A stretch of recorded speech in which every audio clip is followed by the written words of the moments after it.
The longest time I've always wondered, how do you actually hear the voice of God?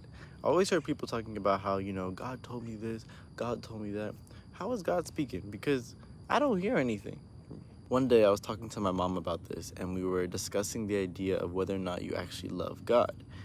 And I couldn't really answer that question. And then she asked, okay, why do you love me?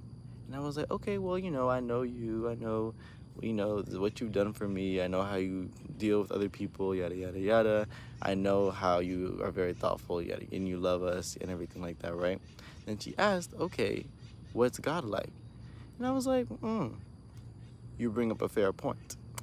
And going back to the idea of hearing God's voice, if you have spent a lot of time with someone, let's say your siblings, for example, like me and my siblings, or you and your parents, you know how they speak because you're in their presence and you hear them speak a lot. You know the jokes they make, you know how they, if they have like a little sniffle they do, or if they clear their throat in the morning a certain way. You know that because you're in the presence of that often. So if you want to hear God, it means that you have spent time with God to the point where you become familiar with how he speaks, how he portrays ideas. That will allow you to hear when a thought is actually coming from him and not out of yourself. At least for me, that's what I realized. Because me, sometimes I have these thoughts and it's kind of like more of a response thought as opposed to a worry thought.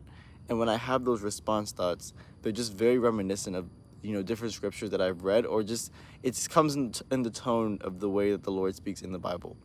But I wouldn't have known that unless I actually started reading it. So I don't know who needed to hear that, but